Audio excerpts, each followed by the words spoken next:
Okay, in this chapter I'm going to be reassembling all the frame parts up here on the body, on the casting area up here.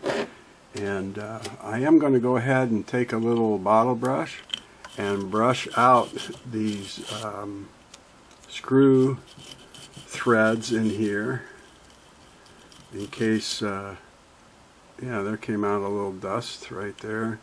Just to clean out any debris that might have been in there and hopefully make the installation of the screws go easier. And for myself, I swab a little bit of oil in there. So I just have a, I don't know, I still call them pipe cleaners. I think they call them something else now, but I'm not going to drown it in oil, but I want a little bit, a little light coating of oil in there so that gets on the thread a little bit. See? Just easy like that. Okay, and you can swab those out first with something like this too, with alcohol, and not worry too much about spilling the alcohol on the finish.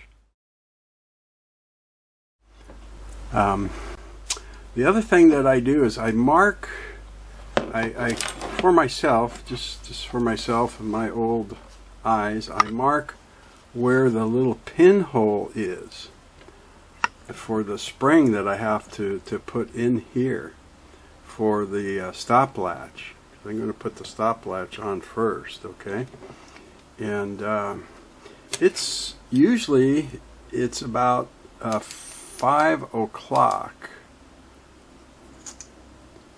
on the clock is where that pinhole. So I'll put some kind of a light back here, and I think you can see right down about there. You can see a little pinhole. That's where the tail of the spring has to be inserted down there. So what I do is with the light, then I take a little marker and I put a tiny black dot there, just to help me get in the general area, and then I can kind of wiggle it around the spring and get it to seat in there. Because if you don't get that tail installed in there, it's just, you know, it's not going to work. The stop latch is not going to work. So I'm going to take my smaller spring with the twin tails, as I call them, and I said it doesn't matter which side goes in. I've never been able to see any difference. So I'm just going to maybe grab one of the tails here. So let me move up so I can look over the camera instead of through it. And I'm going to try and line that up with the dot I put on there to see if I can get the spring inserted into. And I don't think I made it. So if the little pinhole is about 5 o'clock, the other end of the spring that's going to stick into the stop latch should be about 11. Yeah, it's, see, even with trying to mark the area, so I'll push it in and try and like move it back and forth and see if I can get it to pop in that little hole.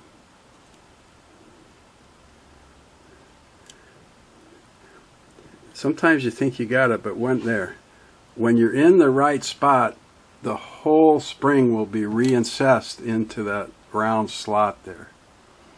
And if you really want to test it, you can hold that bottom part in and flick the spring and make sure you have tension and that the tail pops back. Okay, so then we want to put our stop latch on here with this curve back towards the top of the machine, and inside the recessed area for the hinge screw, there's also a little pinhole. See that right there? So that's what has to go over the pin up here. So where you usually see this sitting something like that, we've got to turn it way down to start to line up that pinhole with the tail of that spring. Okay, so don't worry about lining up the hole of the latch with the thread hole in the machine. Get your pin on here first. Okay, then we've got to kind of turn it enough. You're going to have to hold it to put tension on that spring now to line up the two holes so you can get your hinge screw back in there. Oop, oop. Uh-oh. Don't fall off, don't fall off. Oh, don't fall off. Okay. Well, I knocked it a little crooked there, didn't I? Try and get it going backwards to start the thread. And I don't think it's really entering into the hole. Darn. I thought I cleaned up the threads and oiled them.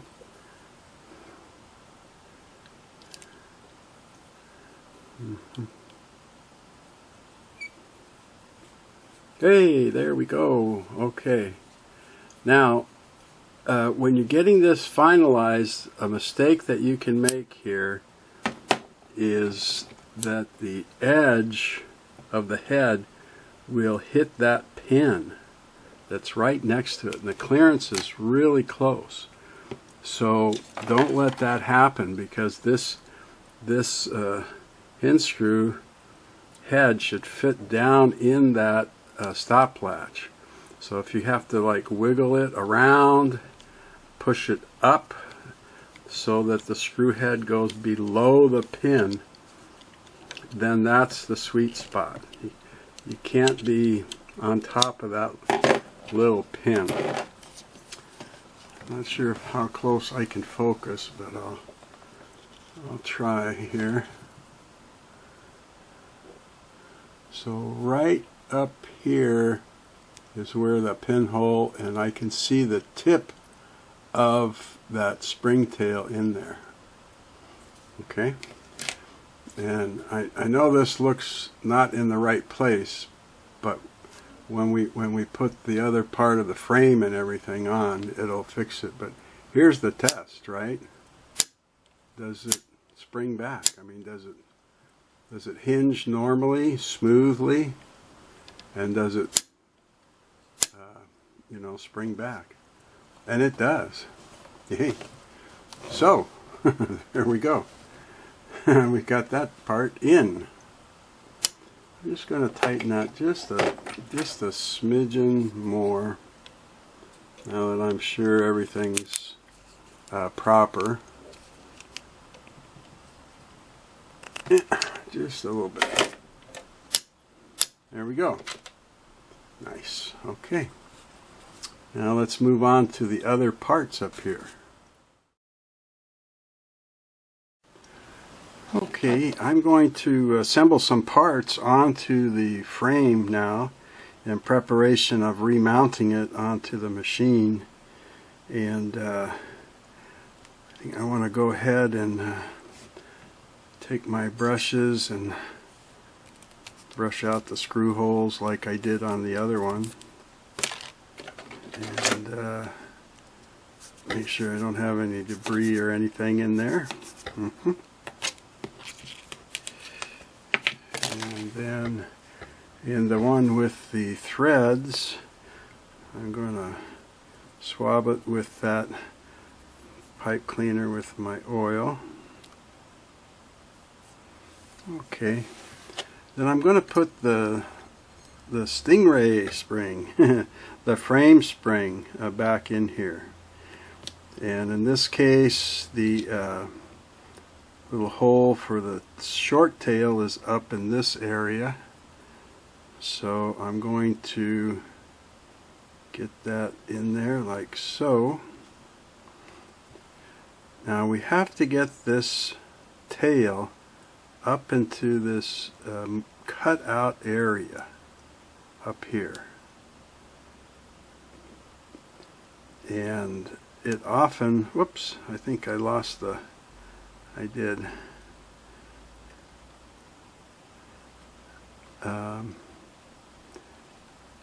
Sometimes it just won't, it doesn't want to stay in, the stingray tail, the long tail, doesn't want to stay locked up into this area. We'll put it up there, but it's under a lot of tension. See, it just wants to kind of pop out. So don't be surprised. Don't let it get you. it's strong. See if I can kind of get it up in there. Oops. Because I want to put that tripping arm over this now to hold that in. Maybe I can get the tripping arm started, maybe. So with the pulley behind and the spindle facing you and the tripping arm pointing to your left, we're going to lay that over here, and we're going to put that mounting screw or adjusting screw through that slotted opening on the bottom. And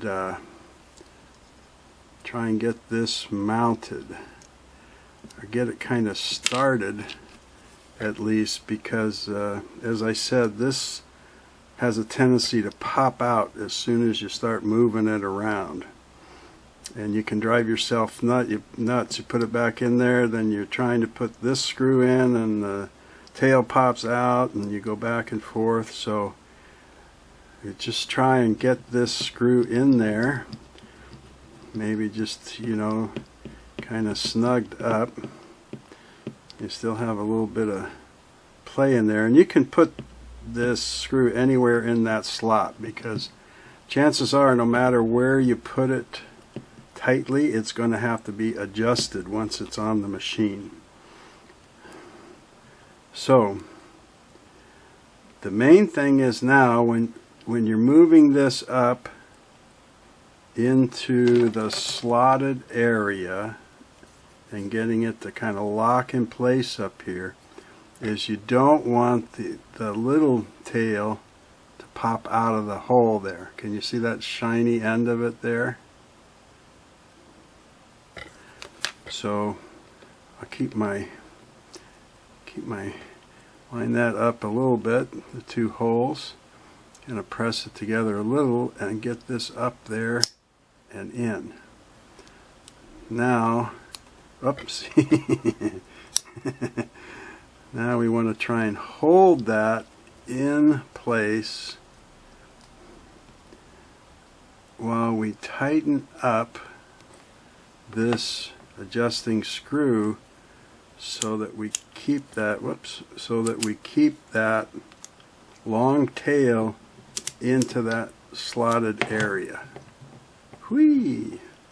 So when you finish, it should look something like this. Spindle towards you, the tripping arm pointing to the left, and the long tail slanted up about 11 o'clock.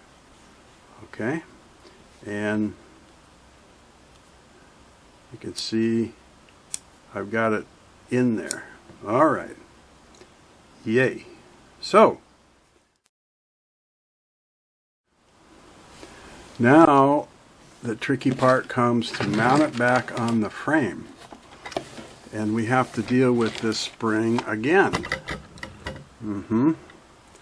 Thought you were all done, didn't you? So no, up under this little hooded part right there, that might be kind of bright. There's a little shelf right here that spring has to rest in. The end of that long spring has to go in there, and that's how it gets tension. So it doesn't go back here in the back. It comes up in this little cutout area right here. Okay, so when I'm fooling around to get it in there, I want you to know that's where it's going to go, right up in that little cutout area. Okay, then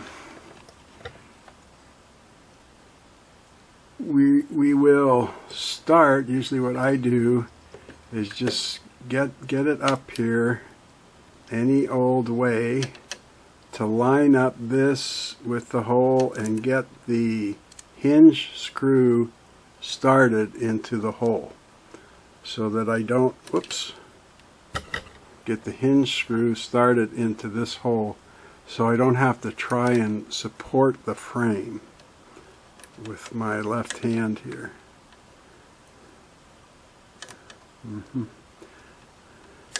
I had trouble with this before, trying to get that started.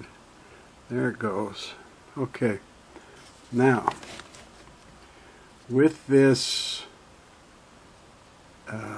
tripping arm, the end of the arm has to go, it's flat, it has to go against the flat part of this stop latch. See how it's a little flat edge right here, and the flat edge of the tripping arm. So you don't tighten this all the way, because you've got to slip this tripping arm over the mounting screw of the stop latch while you keep this screw. I've got the screw right into the notch now. It just kind of fell in place there, but see, I can't move this down because of that tripping arm. So I want to slide it out on the hinge screw that I didn't tighten and get it up past the mounting screw. And at the same time, I have to get this latch up above the spindle. Okay? Because when I finalize this, if the latch is below the spindle, it's not going to work. There. So I'm going to hold, whoops, I'm going to hold that down a little bit so the latch is on top of the spindle. Okay, now I got this tripping arm. I don't know if you can see that there. Got this tripping arm. See how it's way up here now? So I'm going to ignore the spring for a while, and I'm going to keep lifting that latch up so that I can line up the two flat parts, and then I'm pushing the frame back on the screw. So now those two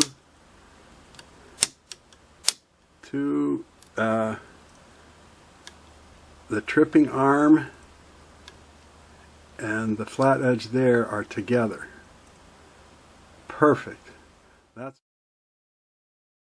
good. Now, and don't forget, your latch has to be above the spindle.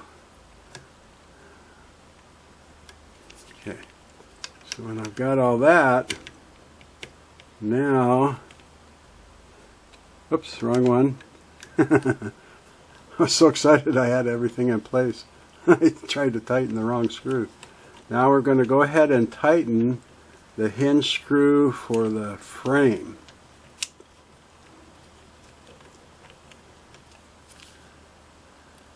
Okay, tripping arm is still above the latch. That's great. It's looking really good. Pretty tight. I'm not finished with that yet, but that's what we want. Now I got to make sure that that spring is in that little cutout, and in this case it is. It just kind of lined itself up in there while I was working on it. There we go. It just seems to be working normally. It's out of adjustment, of course, but that's what we want to see, is that it pushing this down, the tripping arm locks on the back side of the stop latch. Stop latch is what that's called, and then as the bobbin fills up, pushes that up, then the tripping arm is going to fall and lift this away. Alright, so that looks good. Let's put our hand wheel back on now, and again, if you go easy where the Textilite gear is going to mate with the pinion gear down there, you don't want to hammer it on there or anything. If it doesn't want to go on all the way, just wiggle it a little like that. Okay. And then we're going to put our washer on there. If I can find what I did with that. Now we'll put our washer and stop motion on there. Washer goes back on with the 3 raised nubs facing out, and you have a 50-50 chance, right, of getting it on there correctly. So if you put it on here and it doesn't work, then we'll have to take off our stop motion screw and put it on again. Just use that little, see, maybe I can put it down here, use that little screwdriver to hold my washer in place while I put the stop motion screw back on. And get it started. Whoop. There we go. See, how did we do where this has to be between 2 of the 3 raised nubs? And we can tell if it is by tightening it, turning that in all the way as far as it'll go, and then holding the wheel, turn it to the right, compresses the clutch washer, so when you turn it, the feed dog moves, the needle bar moves, and so forth. And then when you loosen it for bobbin winding, it turns a little bit and stops, as that stop screw hits that little nub. Hear it? Okay.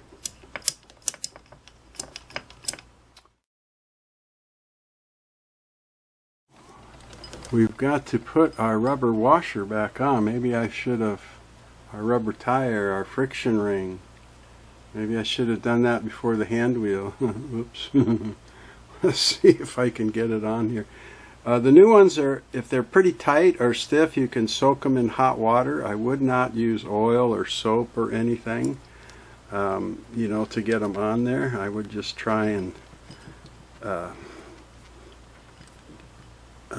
oops, I don't know, I'm going to have a hard time with this now, aren't I? Come on, in between there. There we go. Just kind of force them on one side and then the other. Soaking them in hot water for a couple minutes can help. Yay. Okay.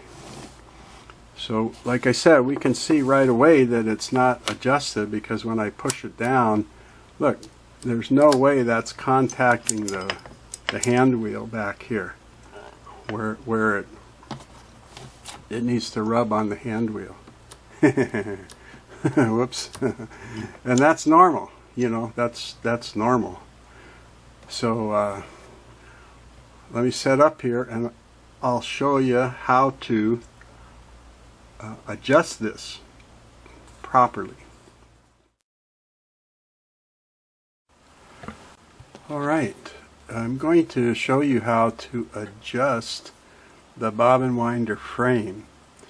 and it's basically adjusting the pressure of the friction ring against this flat ledge at the back of the hand wheel. That's what the friction ring contacts, is right back this flat ledge. It goes all the way around the hand wheel, of course. So if you just came here in this big old long video to the chapter about the adjusting this, if before you make any adjustments, if your ring or your spindle kind of turns or turns and stops, stuff like that, before you make any adjustment, you can clean your existing friction ring. You want it dry and free of dirt and oil. So if you want to, peel it off and scrub it with a toothbrush and alcohol or soap and water or something, and dry it, and then try it again. And if you can also clean that flat ledge, because people get up here with oil, putting oil around, and one little drop of oil on that flat ledge, that's all it takes.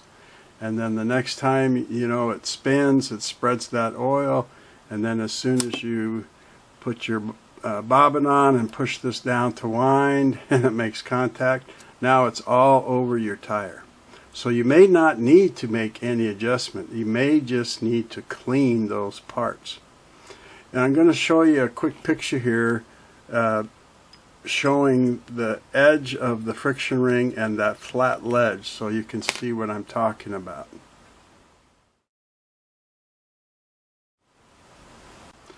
Okay, so you know the deal here. You loosen the stop motion knob by turning it towards you, and then you put your bobbin on here and you run your thread and you push this down, and that is supposed to make contact with the hand wheel. Okay, and of course it's not doing that because we took this all apart and so forth. So now that we've got it back, we have to adjust it. And the way that we adjust it is with this adjusting screw, which is the same screw that holds that tripping arm on. And we want to adjust it to push it against that flat ledge.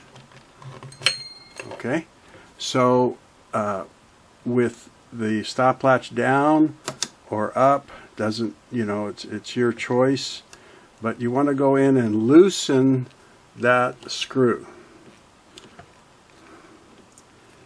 And so that loosens the, maybe I'll try it with it down, that loosens the tripping arm so that we can move it, because that's what we're going to have to move, is the tripping arm.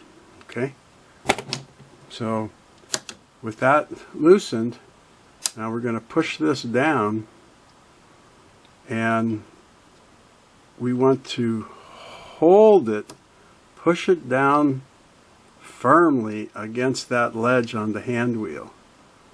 And then up here on the top is the top edge of that tripping arm, and you're going to push it down and hold it down like that. So you're just using your thumb to push the frame and the friction ring tire against the hand wheel, and pushing down on the top of that tripping arm, and then you're going to hold that in place again firmly, because you want good contact with this, right?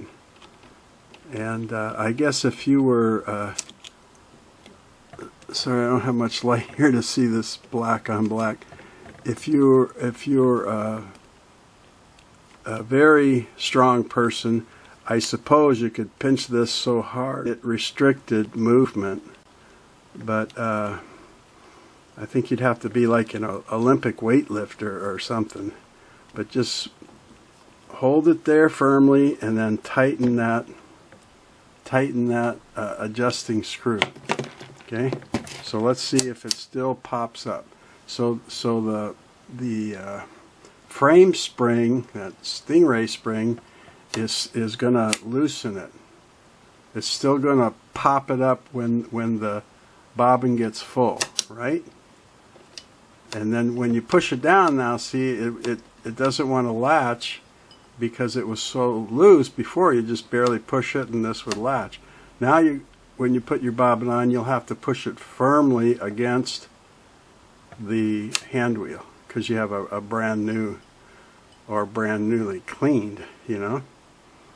Okay, now if that seems like it's too hard for you, then come back and loosen the screw again and push it down, make good contact, and push the top of that tripping arm down. Okay, and maybe don't push it quite as firmly as you did before. You need to find like a sweet spot so that when you wind your bobbin, that the friction ring makes good contact and stays against the hand wheel so that you can just easily wind a bobbin. Okay.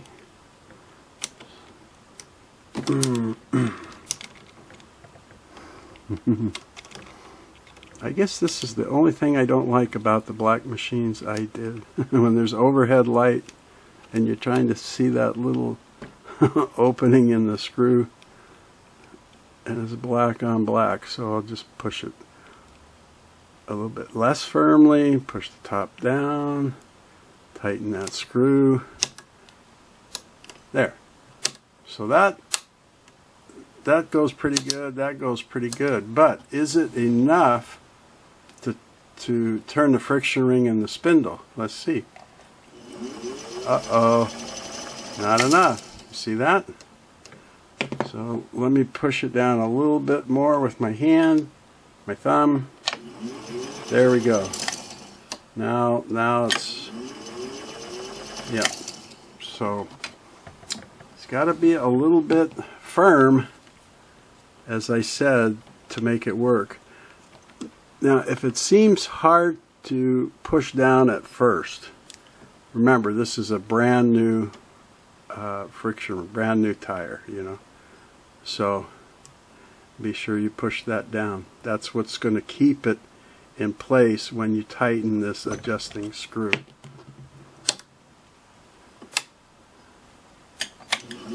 There we go. Spinning like crazy.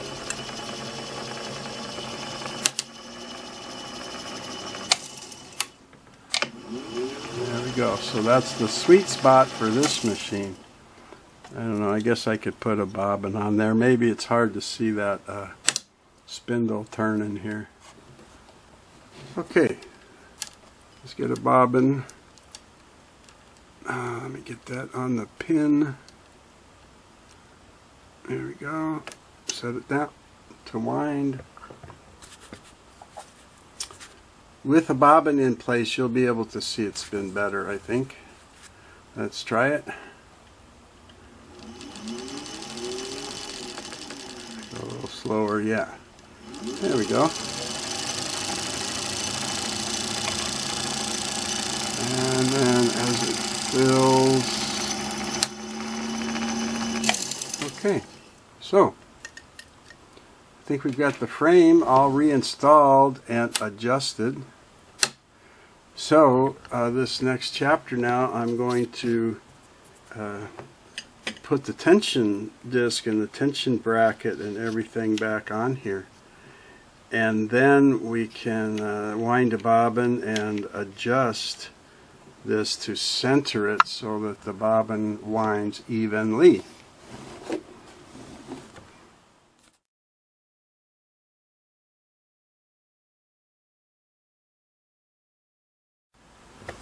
Okay, in this final chapter, I'm going to be reinstalling the bobbin winder tension disc and the bracket. and then adjusting it to wind the bobbin evenly. Okay. If you remember from an earlier video that you may have watched it, this little slot that the bracket goes over gets quite full of dust and lint and so forth. So I'm just going to brush that out a little bit. And as I did with some of the other screw holes, I'm going to take a little nylon brush and just brush out the little screw hole here too. Try and clean it out a little bit. And then I'm going to take a little drop of oil and a little interdental brush and drop that in there. So when we put the brush back on, if you remember that punched out pin here, and the raised part the disc goes on is going to be to the right. So you want that pin to be anywhere in that slot and lined up to expose the screw hole. And then we have this screw that's another combination screw. It not only mounts the bracket, but it's also used when you adjust it just by loosening it so that you can move the bracket around. See if I can get in here. There we go, and get this in there. Now when you put this in, don't tighten it all the way, because you want this to be able to move a little bit, okay? Because you're going to have to kind of nudge it back and forth when you're adjusting it. And then the other parts now we'll just reassemble here. We've got the disc itself that goes in the back. This part is actually the tension where it pushes against the bracket. That's how it applies tension. And then the little lightweight spring will go in here. No tails on this spring, so you can just put it in any way you want, as long as it lays flat. And then this cover, the recess goes on the top or front, because then the little screw is going to fit down in there and be out of the way, so to speak. So let's see if we can get that little, I don't know about that. Maybe, yeah. Once it's parts are together, it's going to look a lot like that when you do it. I'm going to see if I can get that screw on the end of my screw holder screwdriver here. Now if you would rather assemble these tension parts onto the bracket before you mount the bracket, you know, when the bracket's just laying on your work surface, go for it. That's fine. Whatever you're the most comfortable with.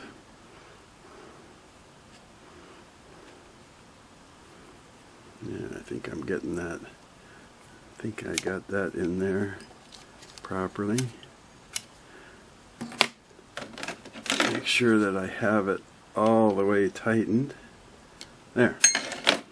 So I see now that I've got all that dust and lint that I took out before with the disassembly and cleaning. This has got a lot more play in it now. It's a lot more, I don't know, snappy, I guess you could call it. Okay.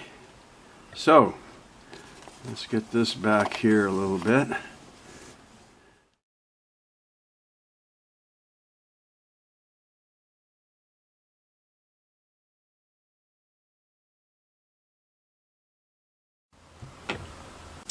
Okay, I think I have this set up good for you to see here. So after installing the tension disc and the bracket and everything, I've left it loose, as I mentioned, so that I can adjust it to wind evenly on the bobbin. So I'm just going to start winding and we'll see how it does here. There it goes across to the right. Oop. You got about halfway and now it's stuck on the left. So that tells me that my bracket is too far left. So I'm going to move it over a little bit and try again. Still can't get off of the left side, so I'm going to move it over some more. Now it's headed over to the right, left, left, right. Still kind of uneven there, isn't it? So let me try a little bit more to the right.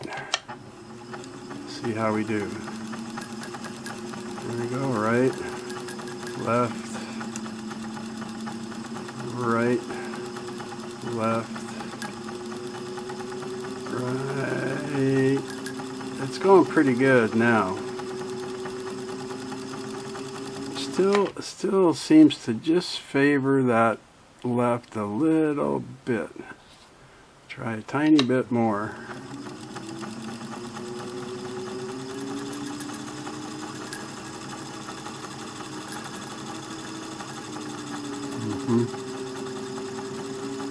Yeah. Okay.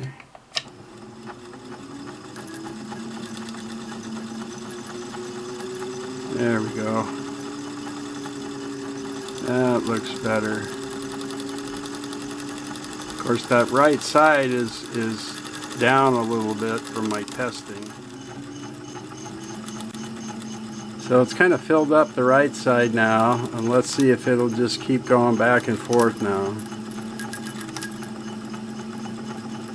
Yeah, there we go. So there's my spot. Oh, it's almost all the way over to the right. Just lacking a tiny bit from being all the way to the right is what has centered this. So let's go ahead and see if this will finish up here. Very nice. Yeah, it's kind of chattering a little bit. I don't know if it's because I'm feeding it off a bobbin I wound before. Kind of jerking around there instead of coming off a spool. That's how you adjust for an even wind. Okay? You get a nice even wind. Nice level on your on the bobbin.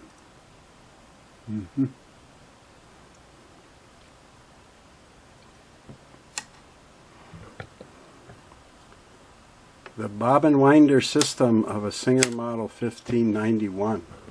Thanks for watching. And I hope you'll come back and see some more. I'm going to start tackling the light fixture of this machine next. Take care.